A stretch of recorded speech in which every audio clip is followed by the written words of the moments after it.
Hey everyone, how's it going? Welcome back to episode number 100 of the Infatuasian podcast. It's been a little while, and it's been a little bit of a road. So, and you guys know I've done more than 100 uploads actually, but we started numbering these things at first, and then anyway, we're at episode number 100, so that's pretty cool. That's pretty fun, and we have a special guest with us to celebrate episode number 100 in studio, actually. In the Galileo Science Department office, we have a musician named Rose Crelli. Hey, welcome to the show, Rose. Thank you. I had no idea it was 100. That's special. That's kind of cool, right? I didn't really plan it. I just realized today Congrats. when I was typing these notes. It isn't, like I said, like I used to do episodes 1, and when I was first starting out, I wasn't sure how much time I would have. Mm-hmm. So I would record for an hour and then split it into 2 half-hour episodes, but I just called that episode number 1, part 1 and 2. So we've done more than 100 shows, but yeah, actually numbered episode number 100. So that's big. Yeah, that's I'm fun. honored. Oh, well, thank you for coming here. Let me tell you a little bit about Rose. Rose is a violinist, and she's been playing for over 20 years, which means you started when you were 1 year old, or 5 or 6. Okay. But you are conservatory and classically trained. But now you do most of your performances solo. You performed at the Warriors and the A's. It's obviously she's a Bay Area person because she's here in studio with us. But I guess your main gig is weddings, which we'll talk about later. And soon we might be able to add podcast theme intro player to your list. Yes, I'm very excited to work on that for you. Yeah, so stay tuned for that. We may have a new version of our theme song on the violin. Yeah, so wait for that. So first of all, we like to greet our guests in the Asian way. So Rose, have you eaten yet? I actually have. Okay, good. Now, I don't like interviewing people on an empty stomach because then they're thinking about food. They're wondering when their next meal is coming. So I'm hangry. Yeah, no, I don't like hangry yet, so I'm glad you ate. And you live pretty close to Van Ness, yeah? You're kind of... Yeah, in Hayes Valley. Down the street. Mm-hmm.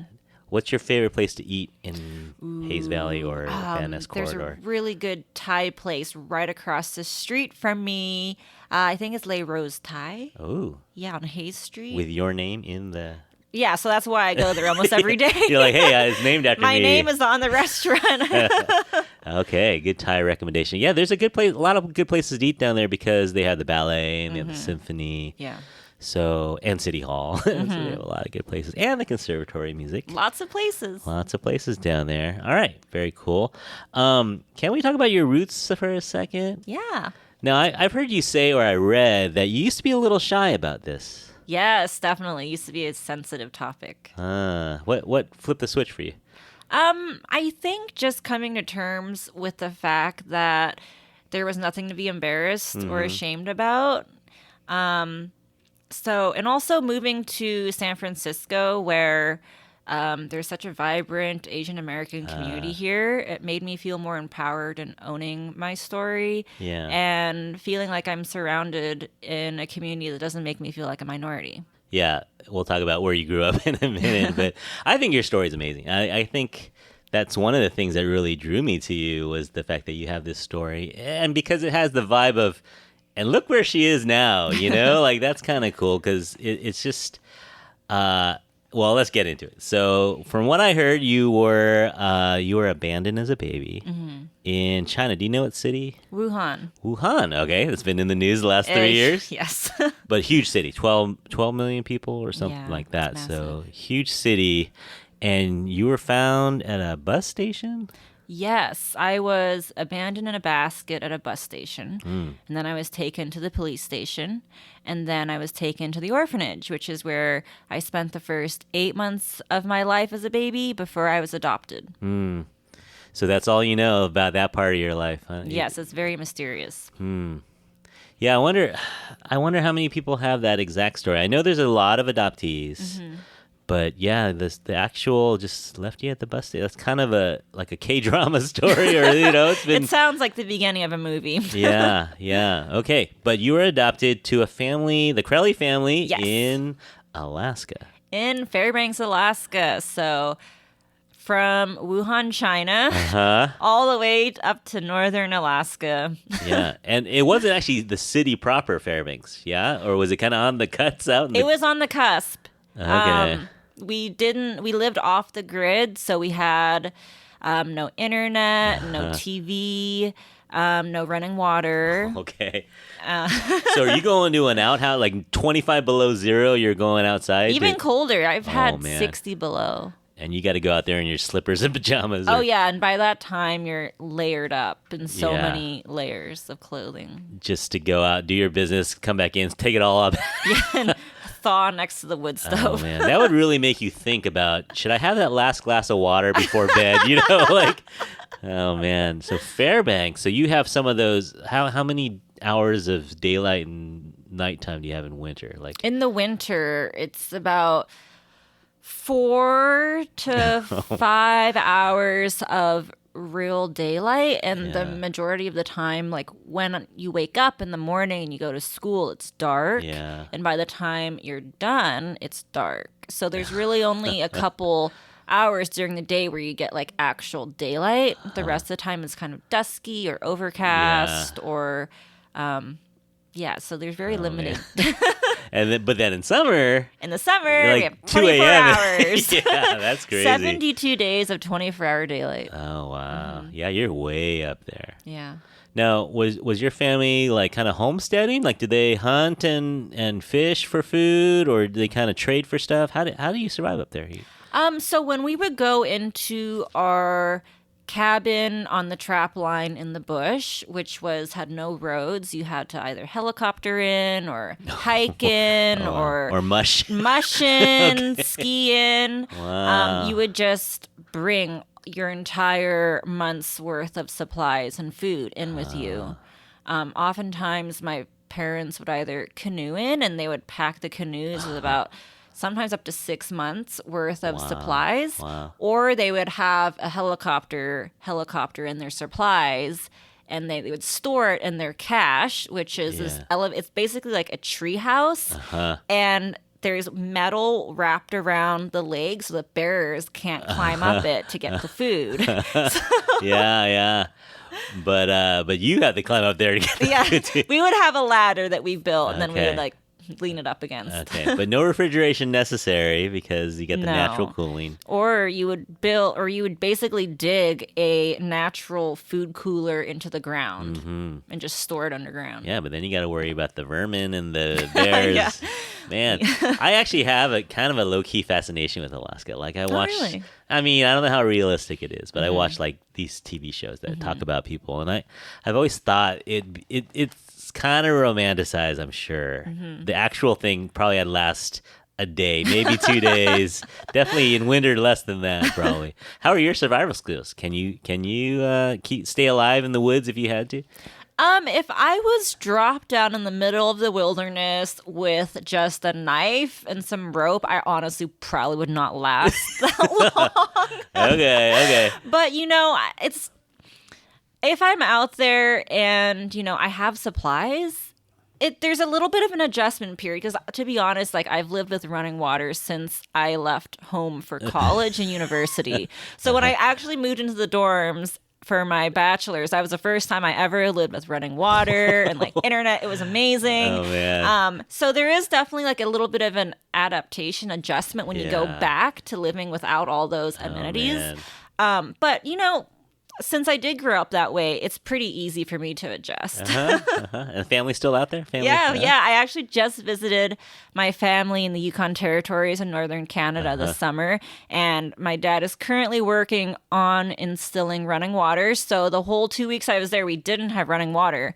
So we went in and I got showers at this campground shower place in a campground. Yeah, you're too soft now. You can't do bucket showers anymore. I used to do bucket showers a couple years ago, actually. Oh, man. Okay. All right. So, but in the midst of all this, you're learning violin. Yes. In the cabin. On the telephone? Yes. You did your research. I did a little poking around. So you're taking violin at like 5 or 6 years old. Yeah. Your mom is a musician? Or? My mom is a pianist, classically trained pianist. And my older brother also plays violin. Okay. So I had the support of my older brother because he would be able to like help practice with me at home. Yeah.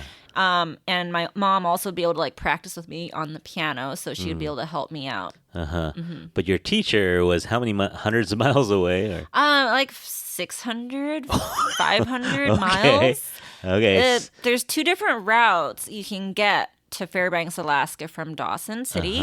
So there's the route where you go over this road called the Top of the World Highway. Yeah, okay. You have to cross the Yukon River on a ferry, and then you drive through this little town called Chicken, Alaska. This is great. This is why you're here, man. I need to learn all this. And yeah, there's the Canadian-American border, but that gets closed during the winter, which means you have to go the long way around, which is through Whitehorse. And that's like a 2-day drive. Oh, man. So needless to say, you didn't meet with your teacher very often. No, there was definitely some periods where I would go even like a year without an actual violin lesson.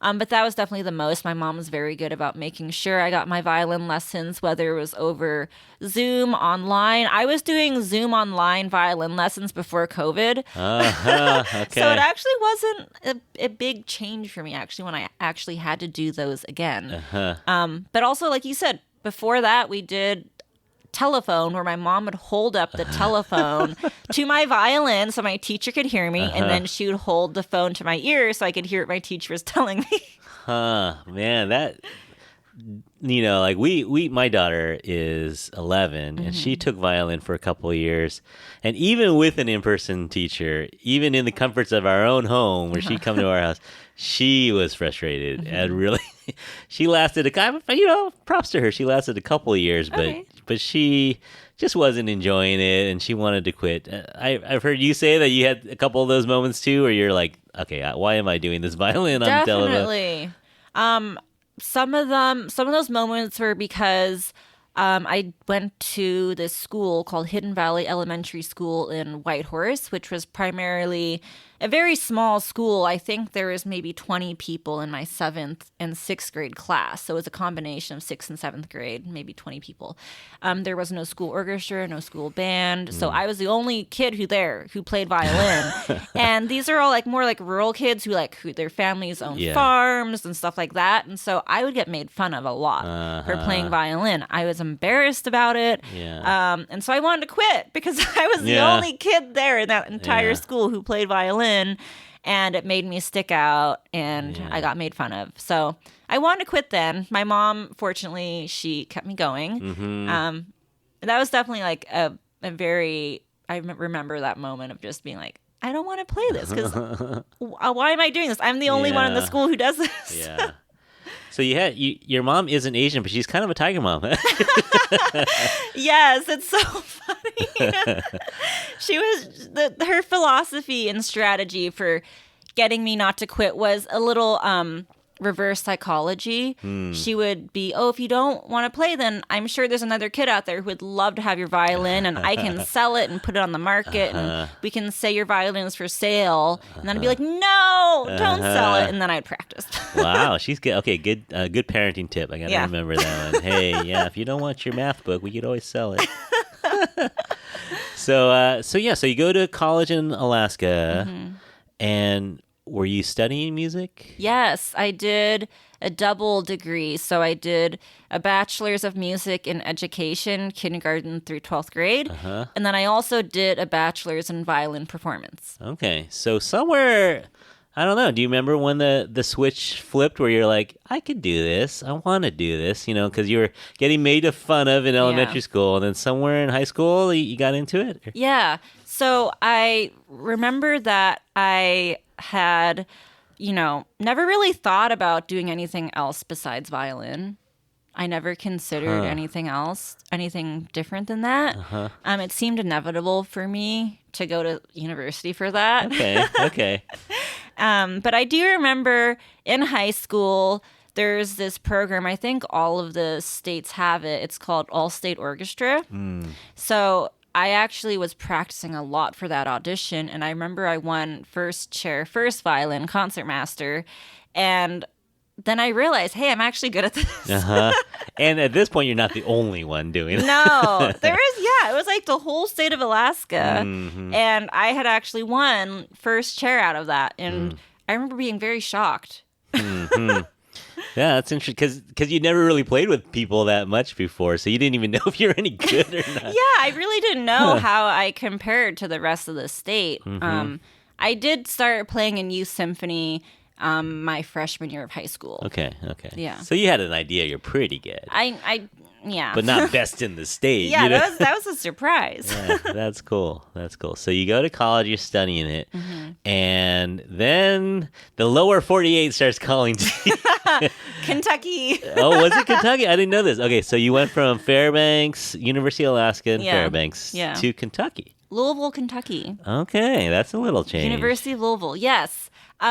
So I got a graduate teaching assistantship. Okay. So it was for my master's in violin performance, and I got full tuition, healthcare, and a monthly stipend offered to me from the University of Louisville. So I packed up my bags and I moved to Kentucky. First time to Kentucky? First time. Oh, wow. First time to the lower 48, or? No, I have family who live down there, but it was definitely my first time to Kentucky in the South. All right, yeah.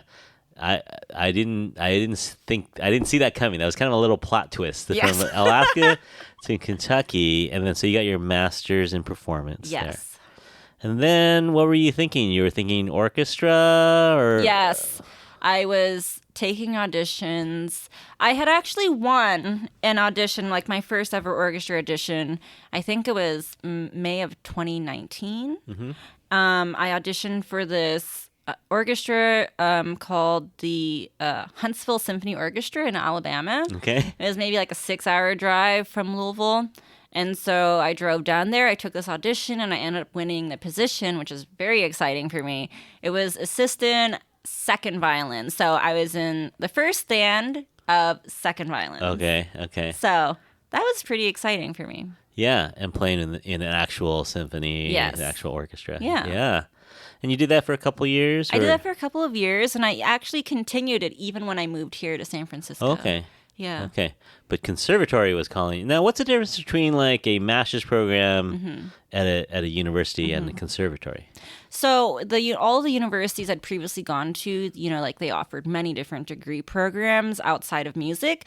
But when you go to a conservatory, it's primarily just music. Like you can't get an English or science degree there. It's to just focus on all the departments related to music. Did you emphasize more soloing at that point, or were you still thinking orchestra? I was still working on all my orchestra rep. And then what happened? So you're in San Francisco. I'm in San Francisco. And what were you thinking? You're thinking auditioning for SF Symphony or ballet? Or? So actually what happened is I was supposed to start my degree at the conservatory in fall of 2020. But at that point, everything was still online. So I decided to defer for a year. And so I just spent my first year here. I worked as a nanny for a little bit. And I actually was teaching the kid that I was nannying piano, violin, and drum lessons. Oh, wow. Which was really fun. So I was happy I was able to still keep my teaching thing continuing. And I was also still playing with the Huntsville Symphony, so I'd be flying back to Alabama and performing with them. Then I started branching off. So I quit my nanny job, and then I just kind of committed myself full-time to being a professional musician here. So I was teaching violin lessons outdoors at Presida Park in Bernal Heights because I didn't want to teach inside. Right. It was still COVID. And parents were a little nervous probably. Yeah, so I was teaching outdoors in the elements. It'd be windy, it'd be cold. Yeah. But it's also cool, right? It was kind of nice to be outdoors. And so I was teaching a lot. And then I also started to begin performing for weddings as a solo violinist. Yeah. And then I actually realized that was a really big opportunity there. There's not a ton of you guys out there doing it. Actually, let's take a little side note because we are the Infatuasian podcast. Oh yeah. So when you got to San Francisco, as someone who is Asian presenting, yes, that you didn't grow around a lot of Asians, and you've never had Asian relatives that I know of. When you got to San Francisco, what were your thoughts when you got to this city?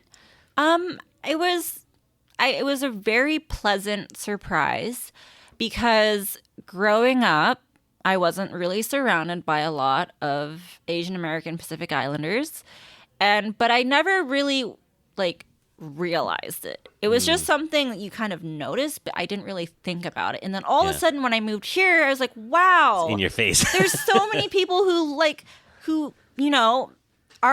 like me, kind of. I don't feel like a minority, and it just felt like such a pleasant feeling. Yeah.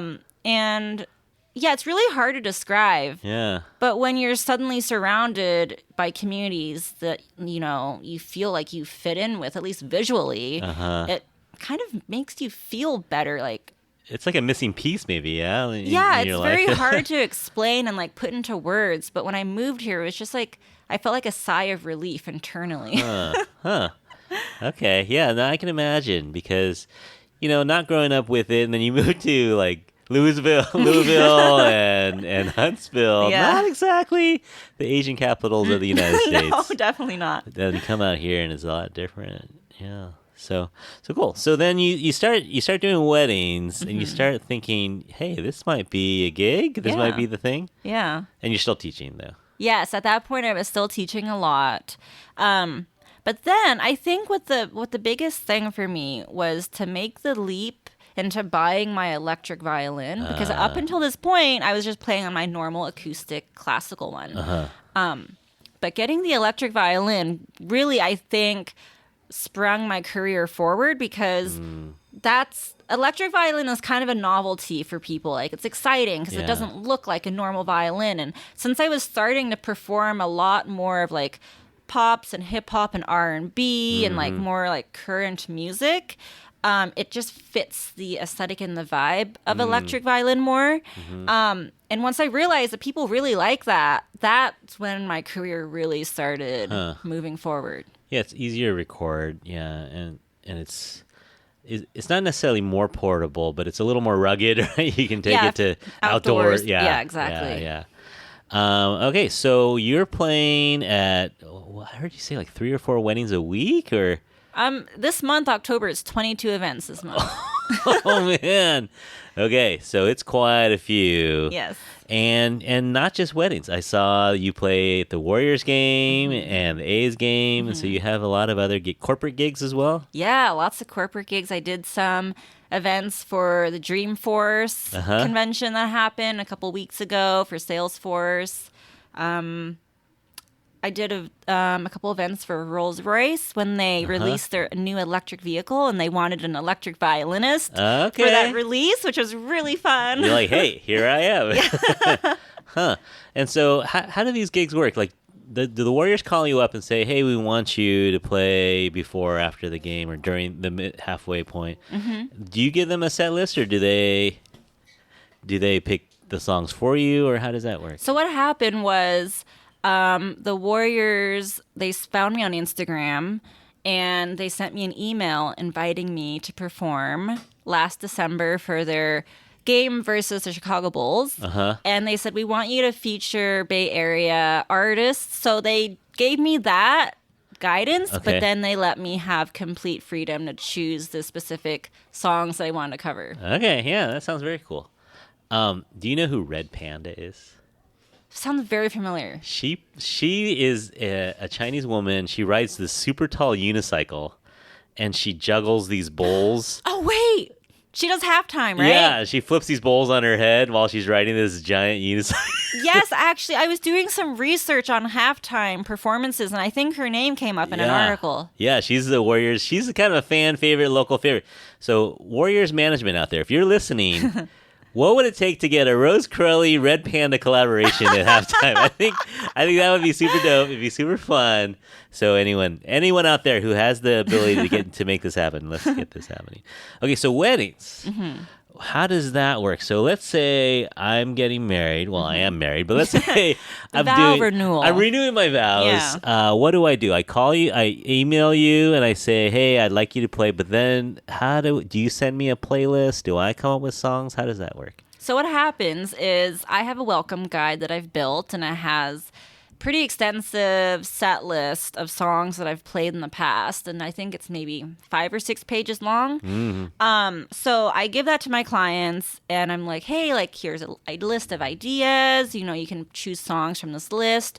Or if there's like specific songs in mind that you don't see on the list, just let me know and I will learn that for you and I can play it. So I've taken requests from Bollywood, like Indian favorites to like hip hop, R&B, literally anything that my clients can think of, I can play. So I just ask for about 3 weeks to learn the music if I don't know it. Yeah. Do you play by ear mostly? And yes, I like to memorize and play by ear and learn by ear, especially because I feel like that lets me really internalize the music and the songs so that I know it really well. Yeah, plus you're wandering around. You can't really have a music stand. Yeah. I like to, like you said, roam around the space and not be tied down to a music stand. Yeah. Now, are you amplified by Bluetooth to a speaker, or do you carry a speaker with you? Yes, so I have a speaker that I love, my Bose S1 Pro. It's the best speaker ever. And then I have a Bluetooth wireless transmitter receiver that I plug into my violin and the speaker. Yeah. So you got a pretty good range, 150 feet or... Yeah, depending on sometimes I use like a wireless body pack, like a Sennheiser, and that gives me way, way big range. Yeah, that's very cool. But I noticed that when you're inside City Hall with the acoustics, you just go with the acoustic guitar. Yeah, acoustic violin. Yeah, City Hall doesn't allow you to use amplified music during the weekdays. But if you have a wedding on the weekend, that's when they allow you to use speakers. Okay, but plus the acoustics sound so great. It sounds so beautiful. Yeah. So that's the choice. So I was going to ask you any weird requests. So like Star Wars, if I say, hey, I'm a huge Star Wars fan, you can learn some Star Wars songs. If I'm a huge K-pop fan, you can learn some K-pop songs. Yep. Yeah. I recently for Friday the 13th, I did a wedding. And the couple wanted a gothic kind of spooky track. So they requested mostly Game of Thrones music and some Lord of the Rings. Okay. All right. Yeah, that fits. And how about on-the-spot requests? As you're wandering around the crowd, do people say, hey, do you know blah, blah, blah by Ed Sheeran or whatever all the time? Yeah, that happens. And if I know it, I mean, sometimes if I don't even know it, I'll play the track and I'll just like play along with it and learn it because I am very fortunate that I was raised on violin learning by ear because I played fiddle music and most fiddle music is taught by ear. So I have a pretty good ear, and so I can pick up a tune relatively fast. Yeah, that's really cool. I should have asked you bring your violin so I could just test you. I know. Hey, play this. Now play this.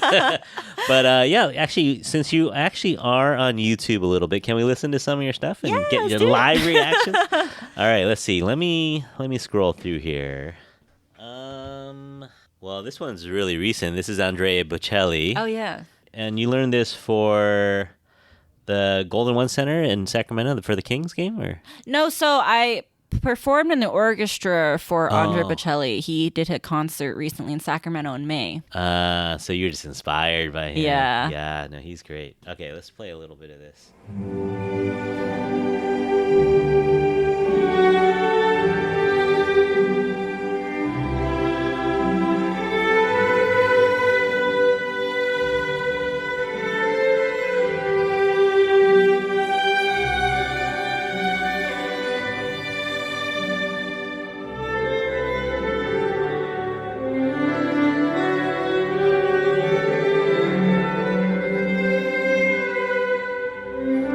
Hearing this live, are you already thinking of the violin part for it? Like when you hear songs, sometimes you start to think, I can play that on violin. Yeah, definitely. Like I kind of feel my fingers subconsciously moving the muscle to the spots. memory. Yeah. Now, weddings, do you have an accompanying track for some of the songs, or do you play mostly just violin? Most of the time, like 90% of the time, unless it's in City Hall, I am playing with the instrumental backing tracks. Just fills it out a little bit more. Yeah, and it helps people recognize the songs if they hear like the instrumentals in the background. Mm-hmm. What do you think it is about this song? Like, just you don't have to be a professional musician or anything, but what is it about this song that you think moves people so much? For me, it's a sentimental value that I attach with it because, when I was little, I would go over and hang out with my aunt and uncle in their cabin, and they would always be playing the Andrea Bocelli CD. And like whenever the song came on, I would just love listening to it when I was little. So it's probably just like the memories that are attached to it, as well as the most recent memory, which was playing and performing it on stage with him, which was very special. Yeah, I can imagine. I mean, his voice is so pure, right? And do you know have you ever heard the story about him? Which story are you referring to? Where Pavarotti, he recorded some stuff for Pavarotti as trying some stuff out. And Pavarotti was like, why are you getting me to sing this? You should get this guy to sing it. Oh, really? Yeah. I don't think I've heard that one. And then they were saying, well, he can't see, and well, they're like, it doesn't matter.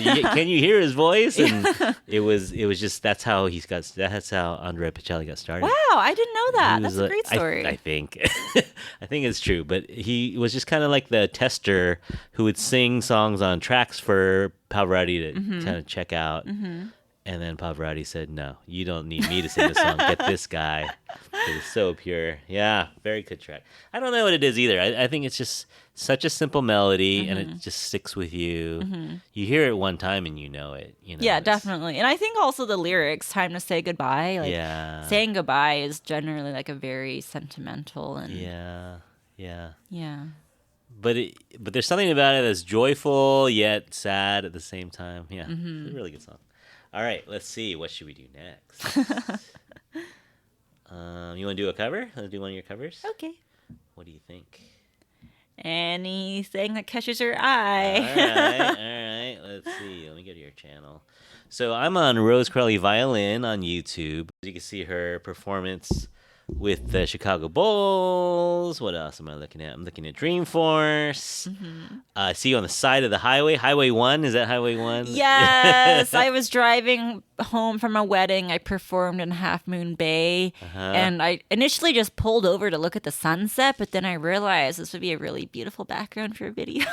You could do worse. That's for sure. A couple actually pulled over off the side of the road just to hear me perform. Oh, wow. Yeah. Yeah, and you still have the dress on? Yep. But I have the Birkenstocks on, not the dressy shoes. And you can hear cars going by. You can hear cars bit, and the wind, and even I think you can hear the ocean a little bit. A little bit, but no, it's beautiful. All right, let's see. What song do I want here? I'm going to go to videos. Should I go to most popular? Let's see. I wonder what that is. You want to guess? I have no idea. Flowers by Miley Cyrus. Oh, interesting. This is number 2 is The Warriors. Number 3 is While We Were Young by Jhene Aiko. Oh, that one's a nice one. I like that one. Yeah, let's do that one. Okay.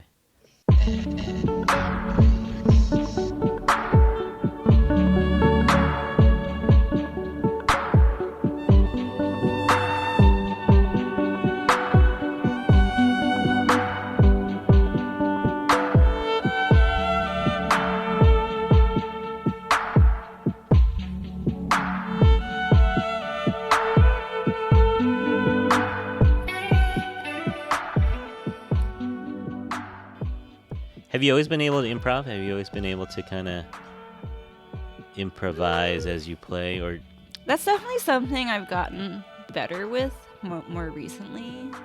Because I think it's the fiddle background that kind of makes it easier for me to do that. I think a lot of classically trained musicians do feel a little scared improvising because we're so ingrained that there's only one right way to play a piece, that the thought of potentially playing the wrong note is scary, which is why improvising, I think, is a little bit more of a mental block and like hurdle for classically trained musicians to get over. Yeah, versus like a saxophone player might be improvising from early on in their career. Yeah. This is funny. I'm looking at your top 8, and we have Miley Cyrus, then we have Warriors, and then we have the song that you played at halftime for the Warriors. Then we have Jhene Aiko. Then you have Ottorino Respighetti, Sonata number 2, or second movement. Oh, yeah. Then you have Go Crazy with Chris Brown, Young Thug. Then you have Gangster's Paradise by Coolio. Then you have Can't Help Falling in Love by Elvis. And then you have, I don't even know how to say it, the Rêve d'Enfant by Eugene Ysaye. So yeah, the full gamut here. do you when you just pick up the violin, do you lean more towards contemporary or do you lean more towards classical? Most recently, since the contemporary is like what I've been playing for events, that is what I tend to gravitate towards. But I do have a classical piano and violin recital coming up in November, so I will definitely be picking out some classical pieces and working on those. Okay, gotta get a little nimble, a little faster, a little different. Gotta get that going again. Okay, actually, yeah, we'll play one. I don't know if it'll make it on the air, but which one of these two, between the Otorino or the Rêve? Ooh, that's hard. How about you choose? I can't choose. I'm gonna go Eugene Ysaye. Okay.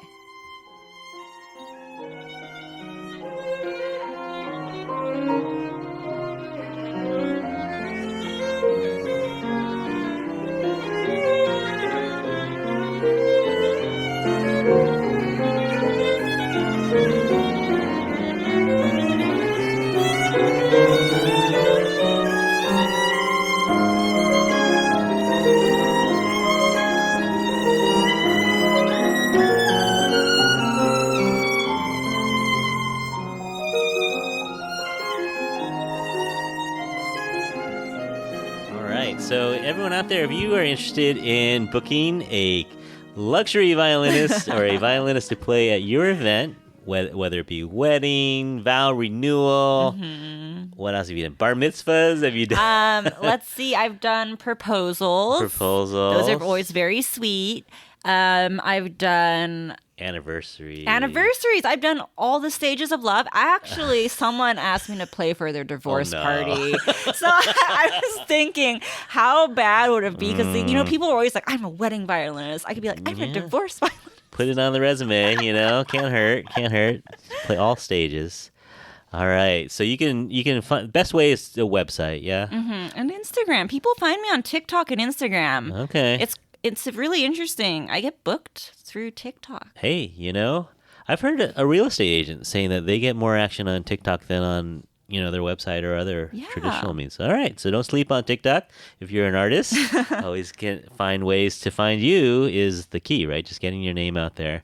And so Rose Crelli Violin on most social media. Easiest way, or probably the most straightforward, is on the website. You can actually book you on the website. Yes. Yeah, so great. Hey, you survived our difficult questions.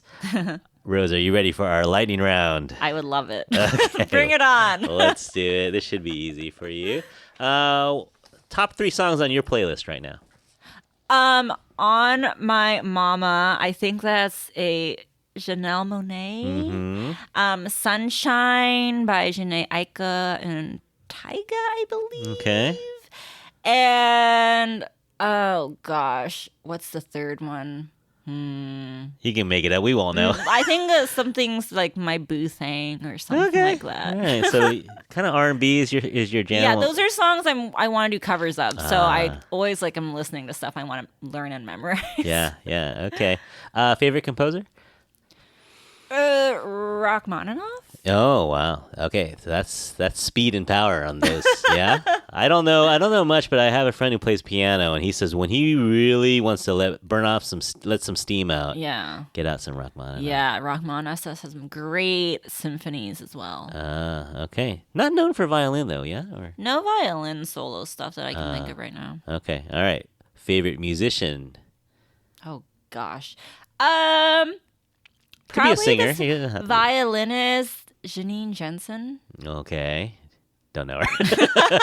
But I'll take your word for it. How about other musician other than violin? I love Jhene Aiko. Yeah, she's good. Okay, so pick one. Snow or beach? Oh, that's tough because I'm from Alaska. I know, right? I thought it'd be tough for you. But I'm living in California, so clearly I chose beach. You've gotten soft. Oh, she's lost it, folks. She likes the beach now. Can you go to -50 now and be okay, or would your face fall off? My face would definitely fall off, but I would also probably kind of like it. Kind of humid. Okay. Do you mush? Do you cross country ski? Last time I mushed was several years ago. Okay. Last time I went skiing was probably 2 years ago. Okay. That's on my bucket list. I went to Alaska on a cruise in the summer, and so I didn't do any of the winter stuff. But I saw someone go on an Alaska trip in the winter, Northern Lights. Yes, you have to see those. Some of the they had like a hot spring, so you're like swimming with the icebergs and stuff. Yes, my friends and I, we would go to the outdoor hot springs, China hot springs, and we'd be looking at the stars and Northern Lights because it's outdoors. Okay, and then when we get too hot, we jump out, roll around in the snow, and then jump back in. Okay, yeah, no, that's what I looked like. The people were doing. Yeah. Okay, and then they got to dog sled. And then you can also because at that temperature, your hair is frozen. Like and almost they have instantly? Frozen hair sculpture competitions. I saw that, yeah. People get their beards involved. Yes, they get, the beard, crazy mohawks. the hair, everything. Okay. All right. So when I do this, I got to talk to you about some recommendations. Definitely. Okay. All right. So I'll keep you on my list here.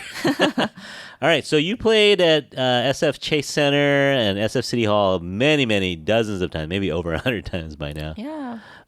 Is there a dream venue that you would like to play in? Oh my gosh, that's so tough. I mean, it could just be out of totally dream list. Okay, well, this is local, but the SF Giants reached out to me to perform their national anthem. So I'm probably going to check that off my bucket list. And then the 49ers. Yeah, come on, 49ers. Yeah. That'd be fun. Come on, guys. Yeah, I mean, you'll drive down. It's not that far.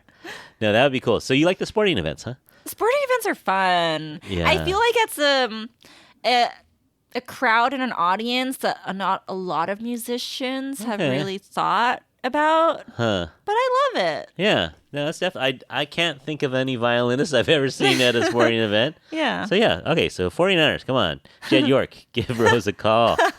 So let's say I'm guessing you're not married. No. Okay. So at your wedding, who would you like to have play? Probably my brother and my mom. Oh, I've thought about that, actually. That's sweet. Okay. Yeah, no. But there'd be lots of crying involved, though. Do you know? Definitely. I don't know if you want that. All the makeup would be running. It'd be a cry fest. But you know what? Definitely worth it. All right. And then leads to our signature question, which is, who is your infatuation? And infatuation is anyone in the Asian community who is living or deceased that you might know or might admire from afar. So, Rose Crelli, who is your infatuation?